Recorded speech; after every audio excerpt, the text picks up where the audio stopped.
sous-préfet. L'engagement communautaire impératif pour la réussite de l'initiative. Le sujet était au centre des échanges à l'occasion d'une réunion d'information tenue à Lagdo sous la présidence du sous-préfet. Voilà pour les titres. Mesdames, Messieurs, bienvenue aux éditions des informations sur CamNews 24 ITFM de la mi-journée. La salle de conférence du Centre de promotion de la femme et de la famille de Lagdo a vibré au rythme des échanges lors d'une réunion d'information sur le projet Biba Benue. Sous l'égide du sous-préfet El Hadj Moussa, cette rencontre a rassemblé divers acteurs communautaires, tous engagés pour un avenir meilleur. Boubacar Adama.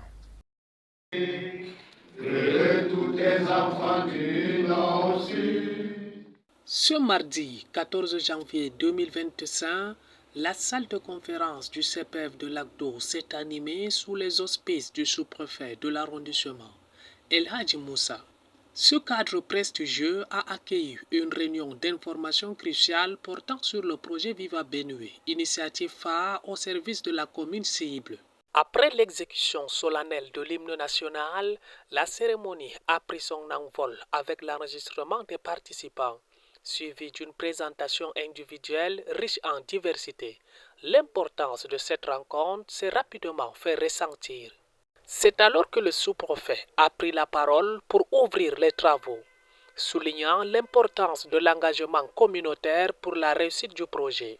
Par la suite, le coordonnateur du projet Viva Benue, Mohamed Habibou, a ensuite exposé les contours de cette initiative ambitieuse.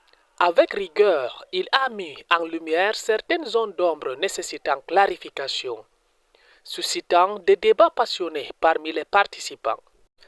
Ainsi donc, les échanges ont été vifs et enrichissants. Autorités religieuses et gardiens de la tradition ont exprimé leurs préoccupations concernant les zones d'intervention du projet. Des périmètres encore sujets à controverse ont été au cœur de discussions, témoignant d'un engagement collectif envers un avenir meilleur. Toutefois, cette journée s'est révélée être un catalyseur d'échanges constructifs. Tous réunis autour d'un objectif commun, contribuer activement à la réalisation du projet Viva Benue. Ainsi s'achève ce moment fort en émotion et en réflexion. Restons mobilisés pour faire avancer nos projets et bâtir ensemble un avenir promoteur. Parlons à présent de toute autre chose. Le projet Suède s'emploie avec dévouement à Barnaké dans le Nord Cameroun, avec pour ambition redynamiser l'éducation de jeunes filles. Cette organisation non gouvernementale, en étroite collaboration avec le ministère des Enseignements secondaires, déploie des initiatives remarquables qui enrichissent et fluidifient le système d'apprentissage dans le nord du pays. Roméo Benyalam. Dans la ville de Barnaké, arrondissement de Mayo-Hourna, dans le département de la Benue, perdu dans un vaste étendue de la région du Nord Cameroun, une lueur d'espoir vient d'illuminer le quotidien de près de 100 jeunes lycéennes. Généralement, ici, on privilégie l'éducation des garçons. Les filles sont reléguées au second plan. Elles doivent rester à la maison pour les travaux ménagers, pour les travaux champêtres.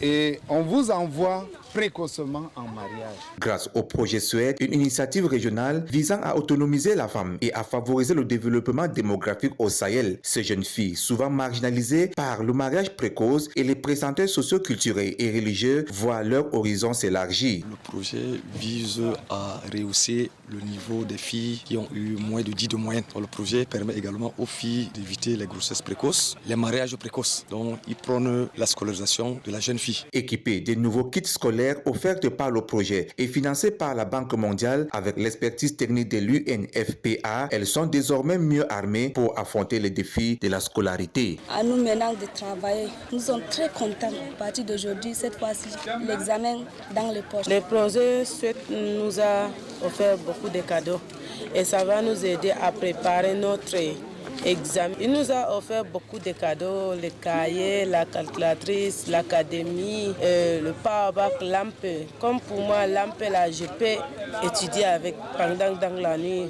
2 heures du temps ou 3 heures du temps. Au-delà du simple don du matériel, cette initiative est un véritable investissement dans l'avenir de ces jeunes filles et de leur communauté, car en leur offrant des moyens de poursuivre leurs études, le projet souhaite leur permettre de briser la chaîne de la dépendance et de s'émanciper, un pas de géant vers l'égalité des sexes dans une région où les défis restent encore nombreux. Recevoir ce don qui est arrivé à point nommé parce que nous savons tous les familles sont appauvries avec le nombre d'enfants à envoyer à l'école et dans une partie où très souvent les filles sont lésées. On privilégie beaucoup plus l'éducation des garçons.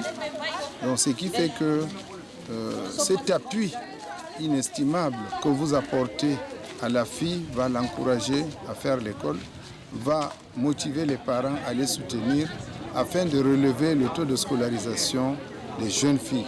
Et l'enthousiasme des parents qui voient dans ce projet une opportunité unique pour leurs filles est un signe encourageant. Nous, on remercie beaucoup. Nous, les parents, qui étaient même faibles, on se trouvait aujourd'hui fort devant l'enfant parce que le gouvernement ou bien la banque a pensé à nous, les parents, et pensé à nos enfants. Cependant, si cette initiative est louable, il reste encore beaucoup à faire pour garantir l'accès à une éducation de qualité pour toutes les filles du Cameroun. Les défis liés à la pauvreté et à l'éloignement des établissements scolaires et aux inégalités persistent. Il est donc essentiel de pérenniser de tels projets et de multiplier des actions en faveur de l'éducation de la jeune fille, véritable moteur de développement dans la société.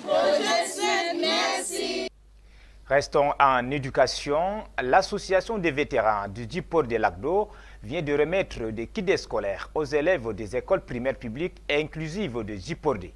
Il s'agit d'offrir aux jeunes apprenants des moyens d'aborder le deuxième trimestre de l'année scolaire 2024-2025 dans les meilleures conditions. Alao Abdoulaye. La ville de Lagdo a vibré au rythme d'un événement marquant, la remise des kits scolaires aux élèves des écoles primaires et maternelles. L'association des vétérans de Djipor de Lagdo, pilotée par El Hadjati, a organisé cette cérémonie charitable à l'école publique inclusive de Djipordi sous la présidence de M. Bakari Dandi, adjoint au sous-préfet de l'arrondissement de Lagdo. L'événement a également rassemblé l'inspecteur d'arrondissement de l'éducation de base, Guessata Pierre, ainsi que les chefs d'établissement concernés. Après l'exécution de l'hymne national, un conseiller de l'association, le nommé Oumar Boban, a lu le récépissé de déclaration d'une autorisation de manifestation publique. Le président de l'association, El Hadjati, a ensuite prononcé un discours sur l'importance de la cohésion sociale et l'engagement en faveur de l'éducation. Le patron de l'éducation de base de l'arrondissement de Lagdo, l'inspecteur, a rappelé aux parents leur rôle essentiel dans la scolarité des enfants, insistant sur la nécessité de veiller à ce que les élèves fréquentent le milieu scolaire et évitent les mauvaises compagnies. Il a également souligné que l'école publique inclusive de Djipordi accueille plus de 1500 élèves sous la houlette du directeur Martin Kaoussiri. Un intermède musical a ensuite célébré la richesse de la culture africaine avant le moment tant attendu, la remise des kits scolaires aux élèves de différentes écoles publiques et privées de Lagdo. Plus de 200 élèves ont reçu ces précieuses fournitures scolaires, symbole d'une volonté collective pour améliorer les conditions d'apprentissage dans la cité lumière. Pour clôturer cette belle cérémonie, M. Bakari Dandi s'est exprimé pour féliciter tous les acteurs impliqués dans cette initiative. Les bénéficiaires, élèves et chefs d'établissement ont ensuite été conviés à une séance de photos en famille. C'était un événement festif qui a rassemblé parents et acteurs du développement local autour d'une cause commune, l'éducation. En sport, le barreau camerounais rend hommage à ces illustres disparus à travers un tournoi de basketball organisé à Douala. Les 10 tournois qui s'est disputé le 11 janvier dernier étaient présidés par le président du barreau, Maître Mba Eric Mba. Les précisions, c'est avec notre correspondant Zobel Apollinaire Bon.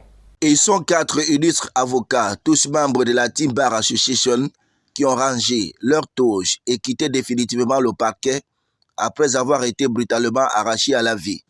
Ce sont notamment le bâtonnier et premier président d'honneur de la Team Bar Association, Maître Takunte Pati Charles, décédé le 4 octobre 2020 en France, le défenseur Maître Bidias Paul, parti En février 2020, le capitaine Chouankam Angelbert, mort le 25 juillet 2023 à Douala, et le président Maître Dibouman Victor, assassiné le 3 janvier 2023 à Douala. Quoique le vide laissé par leur départ reste difficile à combler, la famille judiciaire de la région du littoral et le barreau du Cameroun ont tenu à honorer leur mémoire à travers le tournoi de basketball organisé à Douala et qui constitue le deuxième acte de l'hommage à eux rendu. And commemorating the lives of those that impacted, particularly those that impacted our lives in one way or the other.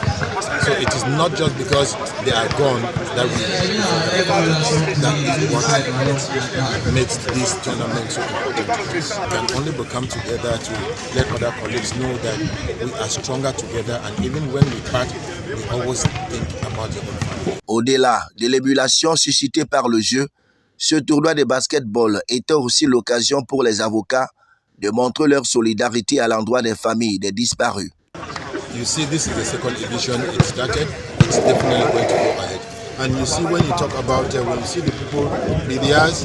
I remember I was here some year back to actually give some symbolic token to the wife of our fallen colleague to make sure that the children or the child that was presented to me could actually continue education.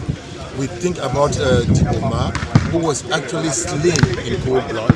It's so pathetic. The family was at pain, and we keep letting the families know that even in such situations we are with them. And of course, the celebrity, the most significant of them is the bar president, Batounier TPC, who left us in the most unpredictable.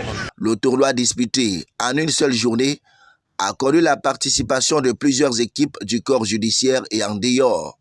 Il marquait aussi le début de la saison sportive de la Timba Association.